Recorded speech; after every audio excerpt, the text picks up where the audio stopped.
Excuse me, how much longer until I'm called? We just called you. What?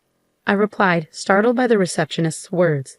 I hurried into the examination room, surprised to find my husband John already there. Why are you here? I asked, taken aback. John's face went pale, and he tried to rush me out of the room in a panic. But then I caught sight of an incredible scene. My name is Christy Thomas, and I'm 27 years old. I grew up as the eldest of two sisters and now work in corporate office management. 3 years ago, I married John, and we now share a home. We met in college, worked at the same part-time job, dated for 4 years, and got married. Even today, we maintain a relationship where we can talk about anything just like close friends. I'm currently 7 weeks pregnant. John and I wanted a child right after we got married, but it took us 2 years of fertility treatment before our dream finally became a reality. When I visited the OB-GYN alone, the gestational sac, our baby's growing space, was already visible. The ultrasound photo even showed the tiny fetus. I haven't yet told John about the pregnancy because I wanted to surprise him. After my appointment, I bought a cake and picked up ingredients for John's favorite meal at the supermarket. When I got home, I immediately began cooking. A few hours later, John walked in and greeted me with, "I'm home." His eyes widened when he saw the table set with his favorite beef stew. Wow, what's the special occasion? Everything looks amazing. I thought we should have a celebration today, I said. A party? What's the occasion? I went to the hospital today, I replied. Hospital? He asked, his brow furrowed.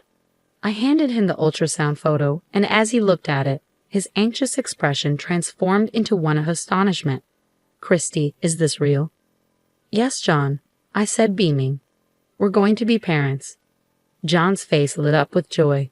We are. We really are.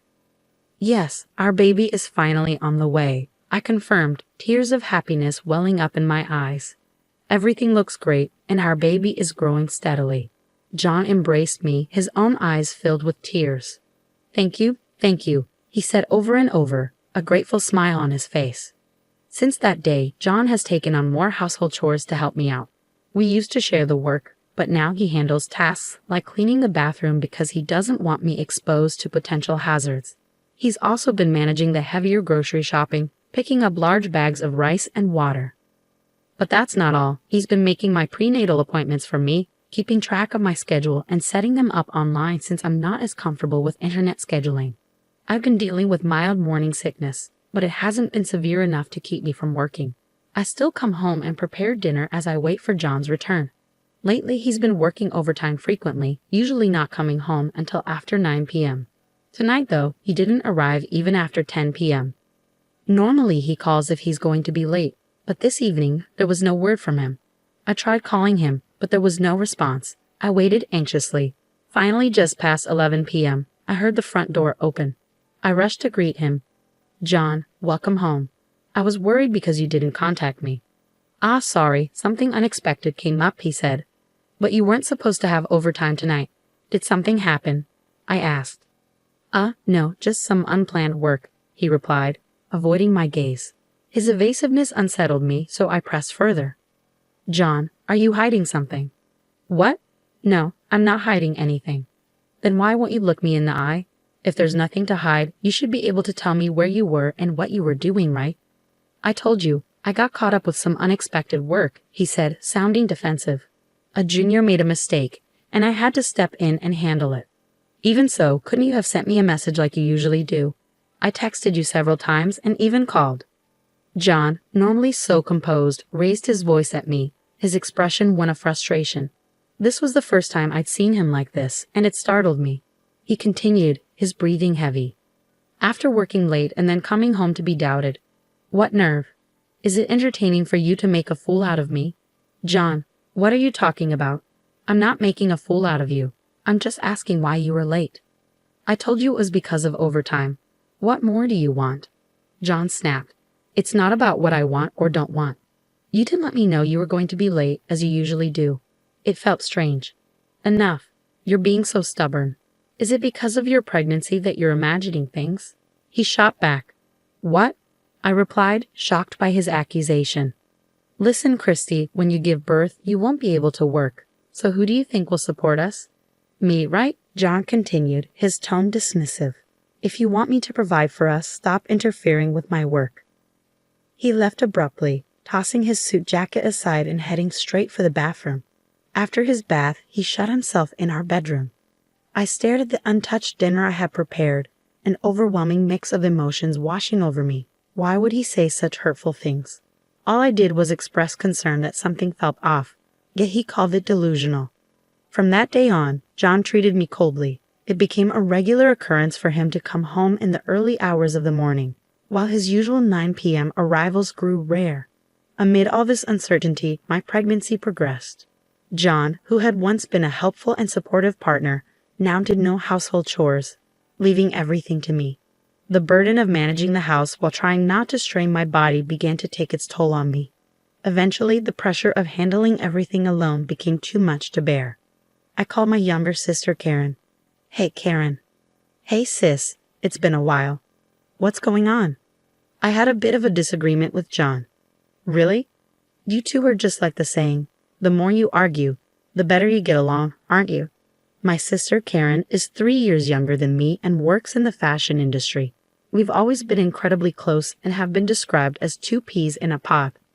During my dating days with John, she was my go-to for advice, and she's an irreplaceable part of my life. That day, she listened to me vent for almost an hour. Talking to her eased my mind a little.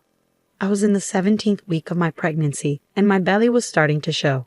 Feeling stable and healthy, I returned to work as usual after my lunch break. But just as I was about to begin my afternoon tasks, something unexpected happened. I felt a sudden, unfamiliar twinge in my belly. The discomfort lingered, and my thoughts immediately turned to the safety of my child. Anxious, I left work early and rushed to the women's clinic I usually visit. Normally, John would handle making appointments for me, but today was unexpected, so I didn't have one scheduled. It seemed I might have to wait a while for a checkup, but the thought of going home in this state made me uneasy. Prepared for a long wait, I explained the situation to the receptionist. Excuse me, I'm Christy Thomas. I've been experiencing some mild abdominal pain for a while now. Please wait a moment, Ms. Thomas. I don't have an appointment today because this was sudden. Let me check. Oh yes, you're Christy Thomas, right? You're 17 weeks pregnant. We do have an appointment for you. Please have a seat over there. Okay, thank you, I said, following her instructions. I found a seat in the waiting room and pulled out my planner from my bag to check, but there was no appointment scheduled for today. Since the incident, things had been tense between John and me. Despite that, he had still been managing my medical appointments as usual. However, my next appointment wasn't until later. It definitely wasn't scheduled for today. Feeling somewhat uneasy, I decided to wait until they called my name. An hour passed, and I was hit by another stomachache. I stood up and headed to the restroom. Yet, even after returning, my turn still hadn't come. For a busy clinic, I should have been called by now. Could it be that there was no appointment scheduled for me after all? I approached a different staff member at the reception desk. Excuse me, do you know how much longer it will be until I'm called? May I have your name, please? The staff member asked. It's Christy Thomas, I replied. I've been waiting for over an hour. Thomas, the staff member paused. Oh, is there a problem? I asked, feeling a knot of anxiety forming in my stomach. Well, you were called just now, the staff member said. What? I should have been called into consultation room number 3. I thanked the staff member and quickly made my way to consultation room number 3. A sign on the door indicated it was occupied. Confused, I knocked on the door. A nurse opened it and asked, "Can I help you?" I'm Christy Thomas. I had to use the restroom earlier, and Christy Thomas? The receptionist's voice echoed from inside the room. I had already been called, but the sign on the door said in consultation, so I assumed someone else had entered. Wait, you're Christy Thomas? The nurse asked, looking puzzled. But there's already someone in the room with that name. What? I exclaimed. Nothing about the situation made sense. Determined to find out what was going on, I pushed past the nurse and entered the examination room. What I saw next was beyond belief. My husband, John, was standing there. Why are you here? I asked, shocked. John immediately began speaking in a flustered manner. Christy, what are you doing here? That was going to be my question. Why are you here? I retorted. Well, he stammered. Did you make this appointment under my name? Why? Just leave for now, John said, trying to push me out of the room. Given the bizarre situation, I couldn't back down. Explain this to me, John. Why are you here right now? I'll explain later, he pleaded. Just go for now. No, I want an explanation now. I can't just walk away from this, I insisted. As I argued with John, the doctor, who had apparently just returned from an internal exam, came back looking puzzled. Wait, Christy, the doctor said, his eyes widening in confusion. What are you doing here? I just got here, I replied. Then who did I just examine? The doctor asked. As the doctor spoke, the door to the examination room opened and my sister Karen emerged. Karen? I gasped, stunned.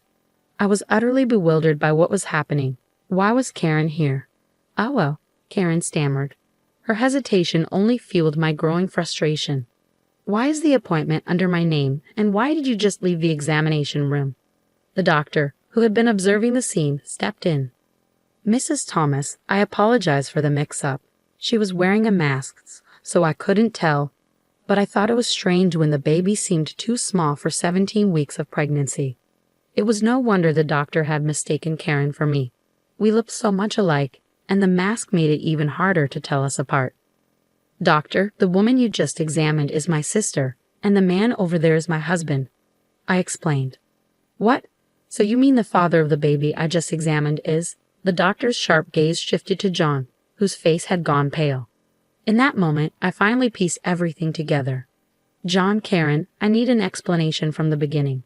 Whether they had resigned themselves to the situation or not, they slowly began to speak. According to them, they had been in a relationship for about a year. While I was struggling to conceive and undergoing fertility treatment, they said they succumbed to temptation. When my pregnancy was confirmed, they were initially happy for me, but shortly after, Karen's pregnancy was also confirmed. Karen asked John to accompany her to the hospital because she was nervous. In his typical carelessness, John mistakenly booked the appointment under my name. He realized the mix-up just before they arrived at the hospital and panicking pretended to have forgotten the insurance card and completed the check-in under my account. While I was in the restroom, there was a shift change at the front desk. Karen must have seized the opportunity to slip into the examination room without crossing paths with me. Initially, the doctor didn't realize it was Karen since she was wearing a mask. However, during the examination, it became evident that she wasn't me. As the doctor puzzled over this, I arrived at the examination room. After regaining my composure, I underwent my own checkup. The abdominal pain was diagnosed as transient, and there were no issues with my baby. I gathered my husband and sister and headed straight for our parents' house. I also contacted John's parents and asked them to join us. Once everyone was assembled, I explained the entire situation. Of course, you're going to take responsibility, right? I asked, directing my question at my husband. Responsibility? Of course I will continue to be with you, Christy, he replied. Huh? What are you talking about? We're obviously getting a divorce, I interjected. But you just mentioned responsibility, he countered. The responsibility I'm talking about is alimony. I'm going to make sure you both pay for what you've done, I declared, feeling a surge of anger. What? Wait a minute. I never intended to get a divorce, my husband protested. His words ignited fury in my sister, who was standing nearby. You said you loved me more. Was that all a lie? Karen grabbed my husband's collar, and they began to argue. Their loud quarrel pushed my anger to its peak.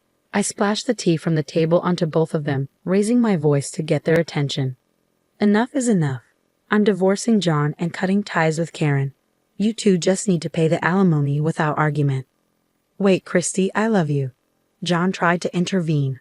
Christy, I'm your sister. Don't talk about alimony, Karen protested. Both of you stop. You're only saying what suits you. How far do you plan to humiliate me? I'll collect the alimony by any means necessary, even if it means sending you two to hell. If you understand, get out of my sight, you scoundrels. At my outburst, they both fell to their knees, pleading for forgiveness. Please forgive me, Christy, John begged. I also beg you, Karen added. But it was too late. Their actions were unforgivable, and I had no intention of pardoning them. After that, my husband and I divorced as expected. I blocked Karen's contact information and severed all ties with them. They were disowned by their families and forced to fend for themselves. John's affair became known at his workplace, and he faced cold stares from his colleagues. Unable to endure the hostile atmosphere, he started skipping work without notice and was eventually fired. Karen, suffering from severe morning sickness, had already quit her job. Now both were unemployed, and their relationship grew increasingly toxic, filled with curses and misery. They lived together but never married. It's clear they won't support each other as a married couple in the future. As for me, I moved back to my parents' house and embraced a new life as a single expectant mother. I switched to remote work and am now waiting anxiously for the birth of my child. Though I fear raising my child without a father, I am determined to pour all my love into my child and raise them the best way I can.